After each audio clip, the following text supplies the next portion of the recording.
Ada berita terbaru lagi nih ya dari Luhut Binsar Panjaitan. Ingin menggodok peraturan atau wacana, ingin menjadikan Bali itu surga bebas pajak bagi konglomerat. Garis bawahi, surga bebas pajak bagi konglomerat. Apa kabar nih rakyat jelata yang setiap 5 tahun sekali itu diiming-imingi bansos, BLT, subsidi. Bansos. Apa kabar nasib kalian?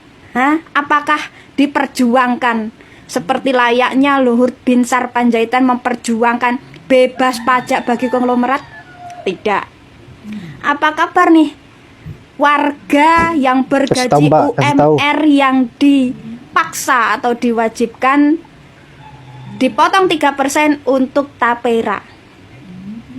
Apakah nasib kalian sudah diperjuangkan seperti Luhut memperjuangkan bebas pajak bagi konglomerat? Tidak. Nah, dari sini kita bandingkan ya bagaimana bentuk perjuangan pemerintah.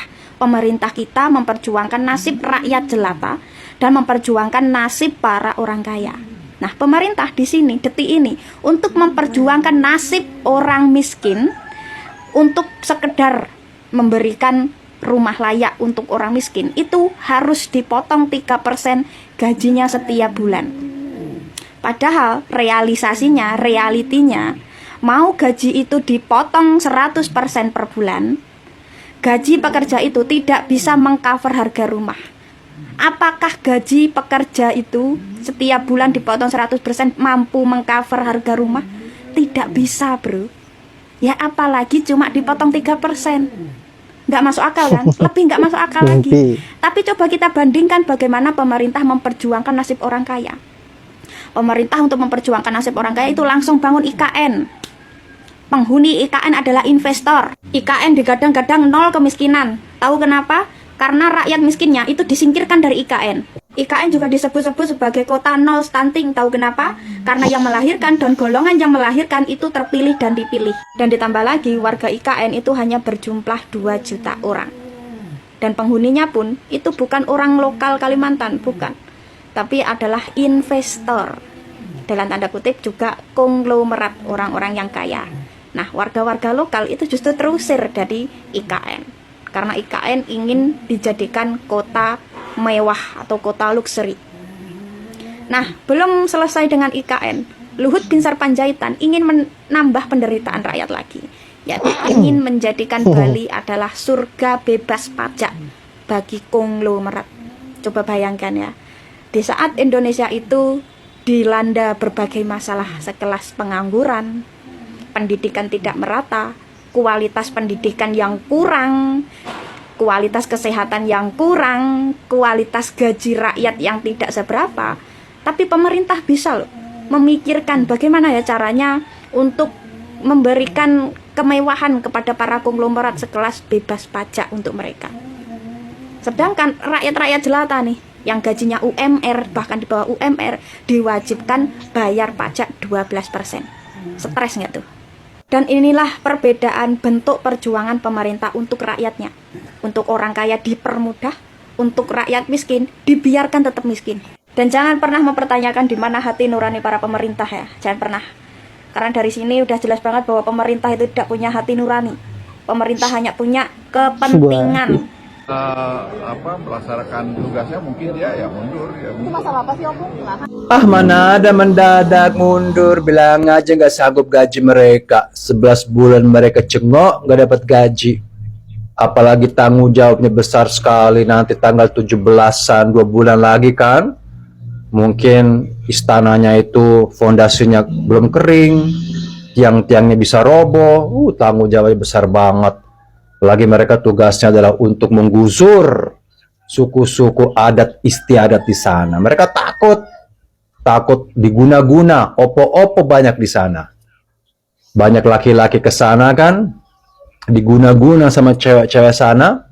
Itu katanya lato-latonya bisa hilang.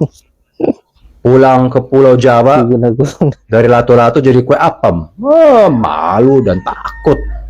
Saya rasa mereka ketakutan juga diguna-gunain sama suku-suku di sana, makanya bikin IKN ini bukan semata-mata urusan uang investasi, tapi banyak itu kan penguasa-penguasa wilayah di udara itu kan, jurik-jurik, dukun-dukun, semua ngumpul di situ, dipanggil-panggil untuk lawan-lawan kalian ini. Coba kalau yang digusur itu tanah Batok di Sumatera Utara, Samosir diratain dengan tanah, di Balige, di Tarutung, si Borong-Borong diratain dengan tanah. Pasti ngomongnya nggak seenteng ini, itu biasa. Tidak mau melakukan tugas, itu menggusur. Gampang kali ngomongnya itu kan. Coba kalau sukunya sendiri. Biasanya kan orang Batok itu kan menyatu kan, satu suara, saling membela. Ini mentang-mentang sukunya lain, babat abis. Gusur, bulldozer, gampang kali ngomongnya. Kalau saya sih, orang ngatain saya bule, kayaknya saya lebih nasionalis deh daripada kalian-kalian ini yang gampang ngomong gusar-gusur. Yang deportasi itu bukan gue, tapi orang-orang yang suka menggusur orang, sesama bangsanya sendiri. Dan anehnya mereka dijadikan pejabat. Jahat. Jahat. Yap. Raja toksis lagi. Bopul Luhut ini dari dulu memang selalu pro terhadap kaum golongan berat dan juga orang-orang asing, dan kerap kali mengucilkan warga lokal yang seharusnya mereka perhatikan dengan baik, yang seharusnya mereka memberikan kesejahteraan, bukan malah menindas seperti apa yang terjadi sekarang ini. Kita sebagai rakyat Indonesia tidak habis pikir lagi bahwa apa yang ada di pikiran Pak Luhut ini sehingga begitu teganya menganaktirikan warga lokal, menganaktirikan rakyat Indonesia yang memberikan fasilitas dan gaji ini adalah rakyat Indonesia melalui pajaknya, malah yang dibuat enak adalah kaum konglomerat dan juga warga-warga asing yang masuk di Indonesia ini, terutamanya warga dari Cina. Mereka sangat dimuliakan oleh Pak Luhut ini. Dan buat kalian pencinta bansos, kaum 58%, lihatlah apa yang menjadi pilihan kalian. Ini bagian dari pilihan kalian karena tentu Pak Prabowo akan melanjutkan apa yang menjadi program Pak Jokowi, dan bahkan sebagian besar menteri-menteri Pak Jokowi itu dimasukkan lagi ke kabinet Pak Prabowo ke depannya. Dan saya cuma mau bilang, nikmatilah apa yang menjadi hasil pilihan kalian, dan janganlah kalian mengeluh ke depannya ketika kebijakan-kebijakan lebih lagi daripada apa yang terjadi saat ini, karena tentu itu adalah menjadi pilihan kalian yang kalian anggap sebagai yang terbaik untuk Indonesia ke depannya. Baiklah sahabat-sahabat, saya kira hanya itu. Saya akhiri dengan ucapan wallahul muwaffiq ila aqwamit thoriq. Assalamualaikum warahmatullahi wabarakatuh.